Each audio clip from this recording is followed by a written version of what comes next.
ပြလိုက်တစ်ခုမှာယူကရိန်းဝန်ကြီးချုပ်၏ကလေးများသည်အနုပညာကိုခန်းစားနေစဉ်အကြီးစားကိုထိန်အဖွဲ့တစ်ဖွဲ့ကထွက်ခွာရန်ပြင်ဆင်သောအခါအပြင်သို့ထွက်သွားပြီးမျက်နှာမမြင်ရသောရင်တစည်းကသူတို့ကားကိုထိန်တူသည်ကားနှစ်စီးကြားတွင်မိပြီးနောက်မျက်နှာဖုံးဆွဲထားသောလူအုပ်တစုသည်ရင်အစ်စ်ထဲမှအမြန်ဆုံးကိုထိန်များအလုံးနှင့်ပြည်သူအချို့ကိုလည်းတပ်ဆုံလိုက်သည်ထို့နောက်သူတို့သည်ဝန်ကြီးချုပ်၏ကလေးများကိုမိမိတို့ကားထဲသို့ထိုးထွင်းပြီးထွက်သွားသည်မကြာမီပြစ်မှုလုပ်သားများကိုလှို့ဝှက်ဝန်ဆောင်မှုနှင့်ရဲတပ်ဖွဲ့ကလိုက်လံလိုက်စားကာလမ်းပေါ်တွင်အရန်ရောများကိုတိုက်မိပြီးလမ်းမှထွက်ပစ်ခံရကာမတော်တဆမှုများစွာဖြစ်ပွားသည်ခိုးယူသူတဦးသည်မိပစ်ခြင်းကိုစတင်ပြီးလှို့ဝှက်ဝန်ဆောင်မှုကားများကိုလည်းကွက်ကွက်ပြတ်ပြတ်ကြားရောက်စေပြန်လည်မိပစ်ကာခိုးယူသူ၏လက်ကိုထိမှတ်တော်လဲသူသည်စိတ်မပူပြန်လည်မိပစ်ကာရဲကိုထိမှတ်ပြီးကားကိုလည်းမတော်တဆမှုဖြစ်စေမောင်နှမများသည်ကားသည်အလွန်မင်းအရှိန်ဖြင့်ရွှေ့ရှားကာအန္တရာယ်ရှိသောလှည့်ကွေးများကိုဖျက်ဆီးသွားစဉ်ခေါင်းချောင်းနောက်ဆုံးတွင်ရဲတပ်ဖွဲ့၏လမ်းပိတ်တာနေရာကိုတွေ့ပြီးတိုက်မိတော်လဲထိုရသည်သူတို့ကိုရဲများမိပစ်စတင်သောအခါပြစ်မှုလုပ်သားများသည်ကားကိုမောင်းနှင်၍နောက်ပြန်သွားခဲ့ပြီးမောင်းသူသည်ဦးမိဖက်တို့မိပစ်ထွက်လာကအမြန်ဆုံးရဲများအားလုံးကိုမိပစ်သက်ပြီးခန္ဓာကိုယ်ကိုအပြင်သို့နောက်ဆုံးတွင်အဖွဲ့သည်ထုတ်ယူရေးနေရာသို့ရောက်ရှိကာရဲများကထပ်မံဝိုင်းပတ်မိပစ်တိုက်ပွဲအသစ်တစ်ခုဖြစ်ပွားကာဒုတိယပြစ်မှုလုပ်သားတဦးကိုလည်းသို့တော်ခေါင်းဆောင်သည်ဝန်ကြီးချုပ်၏ကလေးများကိုဟယ်လီကော်ပတာထဲသို့ထည့်သွားရန်လုံလောက်စွာအရှိန်သည်သူတို့ထဲသို့ဝင်ရောက်ရန်ကြိုးစားသောအခါခေါင်းဆောင်သည်သူ့ကိုခြေထောက်ဖြင့်ထုတ်ပစ်ပြီးထိုအချိန်တွင်ပင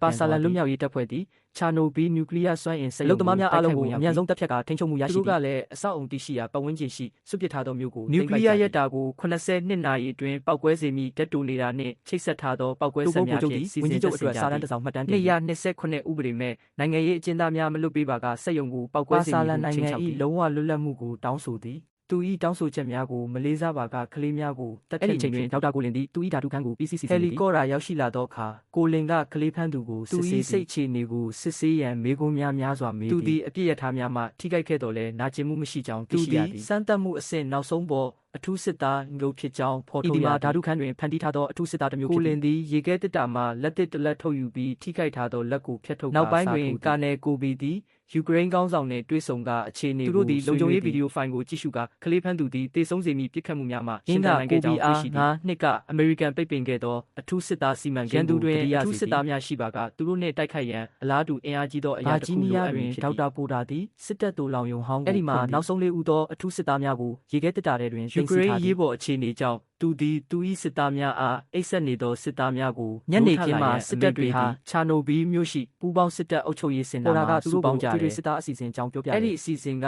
နိုက်ထရိုဂျင်အခြေခံဓာတ်ငွေ့နဲ့ပြစ်တူအီတီရိုက်မှုဖြစ်စစ်သားတွေကိုသူတို့ကစစ်သားတွေကိုပုံမြန်ပိုခွန်အားကြီးပရိုဂရမ်ရေးနိုင်ပြီးဖျက်နိုင်အောင်ဒီစစ်သားတွေကိုမခံနိုင်လောက်အောင်ဒဏ်ရာပေးလဲသူတို့ကဘာမှမခံနိုင်ဘူး9နှစ်ကပေါ်တာကဒီအစီအစဉ်ကိုကိုလင်ကိုလွှဲပြောင်းပေးခဲ့တယ်ကိုလင်ကဂျင်းကူထုံးနဲ့ကလုံးတုတေသနကိုအသုံးပြုပြီးစူပါစစ်သားတွေကိုနောက်တန်းအဆင့်တွေကမရက်တတ်နိုင်တဲ့တပ်ဖြတ်ဆက်တွေဖြစ်ခဲ့တယ်ဒီနေ့မှာတော့အစိုးရအဆောက်အုံတစ်ခုမှာဝန်ထမ်း12ဦးကိုတပ်ဖြတ်ခဲ့တယ်အစီအစဉ်ကိုပိတ်သိမ်းခဲ့ပေမဲ့ဒီနေ့မှာတယောက်ကဝင်ရောက်ပြီးအဲ့ဒီ unit တစ်ခုကိုသူတို့ကထင်တာကကိုလင်ပါအဲ့ဒီသူကစစ်တပ်ကထွက်ပြီးအရှိဥရောပမှာအငှားလက်နက်ကင်ဖြစ်အလုပ်လုပ်နေတယ်လို့ဆိုတယ်ကိုလင်ရဲ့မျိုးတွေနဲ့တိုက်ခိုက်ရမယ်လို့ပြောကြတယ်လက်ရှိမှာနိုးထလာနေတဲ့အထွေထွေစစ်သား၄ဦးရဲ့အကူအညီနဲ့တိုက်ခိုက်ရမှာ9ဦးရှိခဲ့ပေမဲ့9မြောက်သူကယခုဆွစ်ဇာလန်မှာအပြုတ်မူပြောင်းလဲခြင်းကိုရင်းနှီးအစီအစဉ်တစ်ခုကသူ့ကိုပြန်လဲလူမှုအတိုင်းဝိုင်းနဲ့ပြန်ဝင်စေဖို့ဆွစ်ဇာလန်မှာအထွေထွေစစ်သားလုပ်ကသူ့ဆေးကိုတောက်ပြီးဒေါက်တာဆန်ဒရာနဲ့တွေ့ဆုံဖို့သဘောတူချက်ရောက်သူ့အတိတ်ကာလမမိတာမရှိပေမဲ့သူလှုပ်ခဲ့တာတွေကြောင့်အဆက်တရခံစားနေရတယ်သူတို့ဟာစားတောက်ဆိုင်တစ်ခုကိုတွားကြပြီးလောက်ကလူတစ်ယောက်ကိုဝန်ထမ်းမေးတာကိုမြင်ပြီးဝန်ထမ်းကနီးကပ်လာတဲ့အခါလောက်ကချက်ချင်းသူ့ကိုထိုးစစ်ပြီးစပွဲတွေကိုအများကြီးဖျက်ဆီးလိုက်တယ်ဆန်ဒရာကရက်ဆိုင်ဖို့တောင်းဆိုပေမဲ့မရလို့သူ့ကိုကိုယ်တိုင်တားဆီးပြီးစိတ်ချမ်းသာအောင်စူးစမ်းခဲ့တယ်သူတို့ကရဲတွေမရောက်ခင်စားတောက်ဆိုင်ကိုထွက်သွားကြတယ်နျူကလ িয়ার စက်ရုံမှာတော့တဖောက်က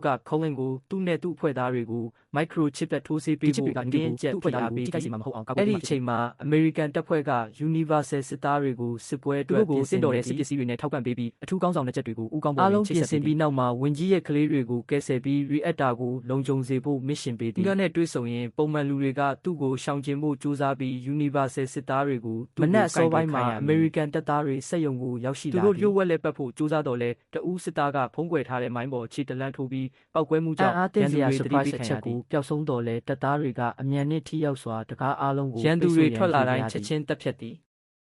ဒေတာကိုတန်ရှင်းပြီးနောက်စက်ရုံထဲကိုရောက်ရှိက reactor ကိုဝိုင်းဝန်းတော့ခါဘီကသူတို့ကိုအပြင်မှာနေဖို့အမိတ်ပေးပြီး Universal စစ်သားတွေကိုသာလူလေးခွဲဝေကအဆောက်အုံကိုရှာဖွေစတင်သည်ဒါကမျိုးအတွက်တိုက်ခိုက်ဖို့လွယ်ကူစေသည်အင်ဂျူကစစ်သားတအုပ်ကိုခုန်တက်ပြီးပလက်ဖောင်းကနေလှုပ်ထိုးနောက်လက်နက်နဲ့တစ်ချိန်လုံးထိုးနှက်ပြီးတိတ်ဆုံးအောင်ထိုးဒုတိယစစ်သားကိုလိုက်ပြီးသူကမိပစ်ကကိုကာကွယ်ကြိုးစားတော့လဲမအောင်မြင်ပါအင်ဂျူကအလွယ်တကူသူ့ကိုရိုက်နှက်ပြီးလက်နက်နဲ့ထိုးတက်သည်တတိယစစ်သားရောက်လာပြီးမိပစ်တစ်ဖြစ် ငညူကအပေါ်ထပ်သို့ပြေးတက်သည်စစ်သားနီးစက်လာတဲ့အခါငညူကသူ့ကိုခုန်တက်ပြီးချိတ်ပေါ်တွင်ထိုးသွင်းသည်စစ်သားစတုတ်ထက်ယောက်ကပတ်ဝန်းကျင်ကိုဆက်လက်ကြည့်ပြီးငိုကိုတွေးလိုက်တာနဲ့ငညူကအလွန်လင်းမြန်လာပြီးထိမတ်မရနိုင်ဘူးစစ်သားကတနက်အားလုံးသုံးပြီးနောက်လက်နက်မဲ့ဖြစ်သွားပြီးလက်နက်ကင်တိုက်ခိုက်ရတယ်လက်ထိုးတချို့ထိုးနိုင်ခဲ့ပေမဲ့ငညူကအမြန်နဲ့အားကောင်းသေးတယ်စစ်သားကမကြခင်အလွယ်တကူအနိုင်ရပြီးအသက်ရှူမရအောင်ဖိနှိပ်ခံရတဲ့ခေါက်ကပုံမှန်စစ်သားတွေကိုနောက်ကျဖို့ပြောကြဖို့သူတို့ကိုတယောက်တည်းတိုက်ခိုက်ပြီးသူတို့ရဲ့တနက်ပစ်ခတ်မှုတွေကငညူကိုထိခိုက်စေမြင်စွာလမ်းလျှောက်ပြီးသူတို့အားလုံးကိုပစ်ခတ်ပြီးစက္ကန့်အနည်းငယ်အတွင်းတေဆုံးစေတယ်အသက်ရှင်ကျန်ရှိသူတယောက်ကိုတွေ့လိုက်တဲ့အခါအမြန်ဆုံးထိုးနှက်ပစ်တဲ့ဘတ်ကထွက်ပြေးနိုင်ပြီးဗိုလ်ချုပ်ကျသွားတာကိုတွေ့ရှိတယ်ဒါကြောင့်ဗိုလ်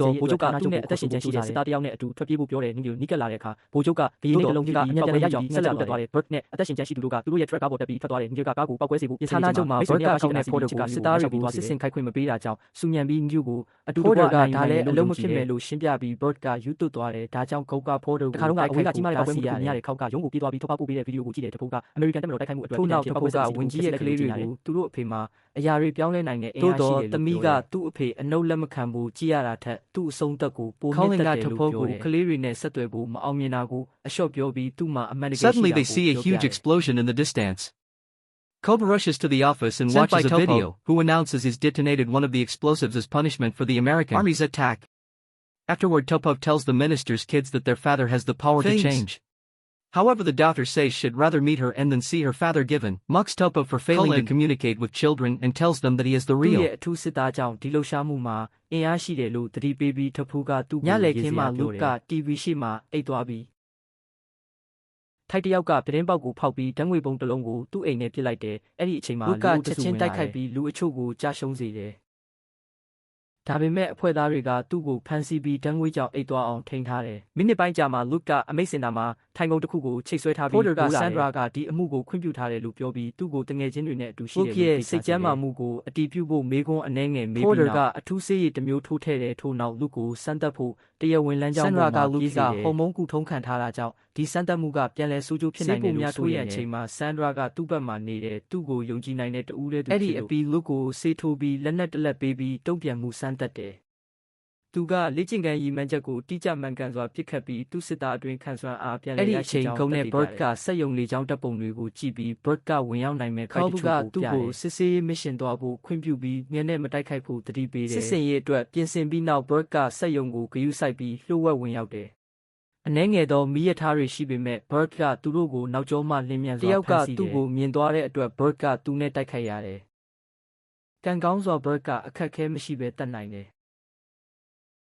အခုတော့ပိုက်တွေကိုရောက်ရှိပြီးအဆောက်အုံထဲဝင်ရောက်ဖို့စတင်တက်လာတယ်နောက်ဆုံးမှာသူက reactor ဌာနကပတ်ဝဲပစ္စည်းတွေကိုလေ့လာနိုင်ပါတယ်ဘာကအဲ့ဒီပစ္စည်းတွေကိုပိတ်ပင်ခြင်းပေမဲ့ကိုဘီကညွန့်နဲ့ရင်ဆိုင်မှုကိုစိတ်မချမ်းသာဘူးလို့ပြောပြီးကလေးတွေဒေတာမှာစောင့်ကြည့်နေတော့ဘာကသူမရှိသေးတဲ့အထိစောင့်နေပြီးပြန်လှည့်သွားပါတယ်သူကဆက်လက်လျှို့ဝှက်လှည့်ပြီးလူတွေမတွေ့ရအောင်အမြဲဖုံးကွယ်နေပါတယ်သူ့မိုက်ခရိုဖုန်းကမိမအတန်တစ်ခုဖမ်းဆီးရတဲ့အခါ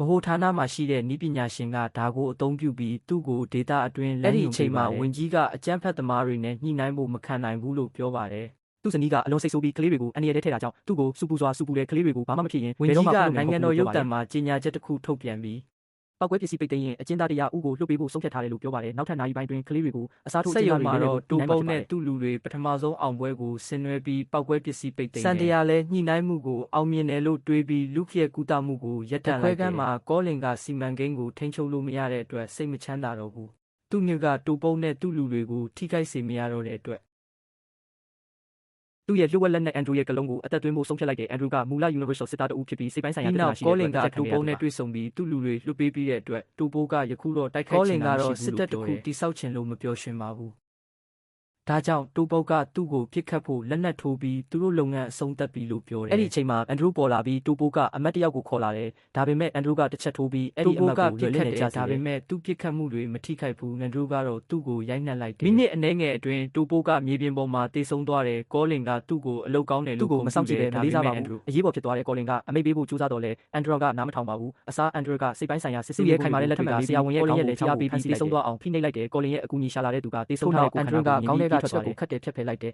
အဲ့ဒီအချိန်မှာမောင်နှမတွေကပွဲတော်ရဲ့အာယုံဆိုင်မှုကိုအသုံးပြုပြီးသူတို့ကိုထိတွေ့ပြီးခဏနာပြီးချက်ချင်းအဆောက်အုံတွေကထွက်ခွာဖို့လမ်းပြလိုက်တယ်အဲ့ဒီအချိန်မှာအန်ဒရိုကဓာတ်တူနေတာကိုပြန်လည်ဖွင့်လိုက်ပြီးအမေရိကန်စစ်တပ်ကဘားဖျက်ကင်မရာကြောင့်ချက်ချင်းတွေ့ရှိလိုက်တယ်လုတ်ကိုအမြန်ဆုံးကူတာဖို့အမိတ်ပေးပြီးဒါကြောင့်သူမကမူလအစီအစဉ်တိုင်းသူမကနောက်ဆုံးထိုးဆေးပြီးတဲ့အခါလုတ်ကမှတ်ဉာဏ်တွေပြန်ရရှိပြီးသူမကိုတွားဖို့ပြောတယ်ဘာဖြစ်ဖြစ်သူမအတွက်ဘေးကင်းမရှိနိုင်တော့ဘူးသူ့ကိုထောက်ခံဖို့နေထိုင်ခြင်းနဲ့လုတ်ရဲ့ကိုခန္ဓာကစက္ကန့်ငယ်လှုပ်ရှားပြီးနောက်ဆန်ဒရာကိုဖမ်းပြီးအလွန်ကြမ်းတမ်းစွာချစ်ခင်မှုပြသပြီးနည်းနည်းနာကျင်စေပြီးနောက်ကထိချုံမှုဆုံးရှုံးသွားတယ်လို့ထင်ပြီးဆရာဝန်တဦးလုတ်ကိုရက်တန့်ဖို့လင်းမြန်စွာလာရောက်တားဆီးကျင်တော်လဲလုတ်ကပေါ်တာလဲလာရောက်တော်လဲလုတ်ကလက်နက်တစ်ခုကိုဖမ်းပြီးသူ့တာဝန်လုတ်ကစက်ယုံကိုရောက်လိုက်တဲ့အခါလွတ်လပ်တဲ့မြေပြင်တစ်ခုကိုပြေးပြီးမျက်နှာချင်းဆိုင်လူတိုင်းကိုမြည်တိထိခိုက်မှုရှိပဲချစ်တဲ့ထက်ကိုထိနှက်ဖို့စူးစမ်းတော်လဲလုတ်ကခဏတာတွင်ပြန်လည်နာကျင်မှုမရှိပဲပြန်လည်ရရှိပြီးမောင်းသူနှစ်ဦးကိုလည်းချက်ချင်းပြစ်ခတ်တက်လိုက်တဲ့ကြောင့်အများပုံစံဖြစ်သွားတယ်စိတ်ဝင်စားလာတော်လဲလုတ်ကသူတို့အားလုံးကို As soon as Luke reaches the plant, he runs through an open field and opens fire, every man in sight without worrying about getting hurt in return. An enemy manages to run over him with a jeep, however Luke instantly recovers and quickly shoots both drivers down too, causing the jeep to crash.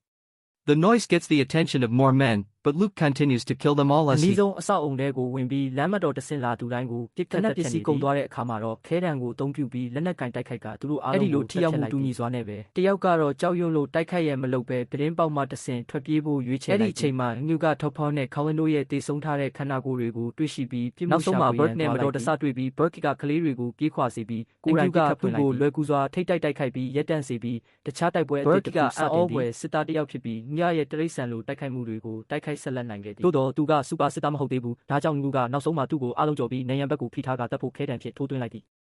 ်လူကအဓိကအဆောက်အုံကိုရောက်တဲ့အခါဓာတုခန်းမထဲမှာဖွင့်ထားတဲ့ကွန်တိန်နာထဲမှာခန္ဓာကိုယ်တွေကိုမြင်ပြီးဖြစ်ရမှန်ကိုတန်တရားဖြစ်လာသည်ထို့နောက်သွေးလမ်းကြောင်းကိုလိုက်ပြီးခေါင်းရဲ့အကူအညီသူလည်းတေဆုံးထားတာကိုအနီးနားအခန်းမှာအန်ဒရူးကကလေးတွေကိုထိန်းချုပ်ထားတာကိုရှာဖွေတွေ့ရှိပြီးအန်ဒရူးကလုတ်ကိုအရင်ကအချိန်ကမှတ်မိတယ်လို့ထင်ပေမဲ့အသေးစိတ်မှတ်ဉာဏ်မရှင်းလင်းသေးပါသူကမောင်နှမတွေကိုတိုက်ခိုက်ဖို့ရွှေ့ရတဲ့အခါလူကသူ့ကိုခြေထောက်နဲ့ထိုးပြီးကလေးတွေကအဲ့ဒီအခွင့်အရေးကိုအသုံးပြုပြီးပြေးသွားကြသည်စူပါစစ်သားတွေကပြန်လည်တိုက်ခိုက်ပြီးအခန်းတစ်ခန်းလုံးကိုပစ်ခတ်ကြပြီးပရီဘောဂတွေနယံတစ်ခုလဲပါသူတို့နှစ်ယောက်စလုံးမာနာကြီးကြီးနဲ့တိုက်ခိုက်ပြီးလှေကားဆင်းရမှာကျသွားကြတယ်ဒါကစစ်ပွဲကိုမရက်တန့်ပဲပရီဘောဂတွေနယံတစ်ခုနဲ့တခြားတွေကိုဆက်တိုက်နောက်ဆုံးမှာပြင်းပေါက်မှတဆင့်ကျသွားကြတယ်အန်ဒရကလူကိုအပိတက်ဖို့လွှမ်းမိုးဖို့ကြိုးစားတဲ့အခါလူကတန်ပိုက်တစ်လုံးကိုဖမ်းပြီးအန်ဒရရဲ့ဦးခေါင်းကိုထိုးသွင်းအန်ဒရကမတည်သေးတော့လူကတေဆုံးထားတဲ့လူတစ်ယောက်စီကပြစ်ခတ်ဆက်ကိုခိုးယူပြီးတန်ပိုက်ထဲထည့်ပြီးအန်ဒရရဲ့ဦးခေါင်းကိုပောက်ကွဲစေတယ်နောက်ပြီးလူကအားနေသွားလို့ဆက်လက်တိုက်ခိုက်လို့မရတော့ဘူးဒါကြောင့်အရေးပေါ်ဆေးထိုးပြီးကိုကဲတင်ဖို့နောက်ထပ်20မိနစ်လောက်ဆောင်ခွင့်ပေးတယ်လူကကလေးတွေကိုဖမ်းထားတဲ့နေရာကိုရှာတွေ့ပြီးကဲတင်ဖို့ကြိုးစားတယ်ဒါပေမဲ့လူကလူကိုအမြန်ဆုံးကြာရှုံးစေပြီးနောက်တစ်ဆင့်မှာမောင်နှမတွေကိုလိုက်လံလိုက်စားတယ်ဒါပေမဲ့လူကသူ့ကိုလိုက်မိပြီးတိုက်ခိုက်တယ်လူကထပ်မံလွယ်ကူစွာသူ့ကိုကြာရှုံးစေတယ်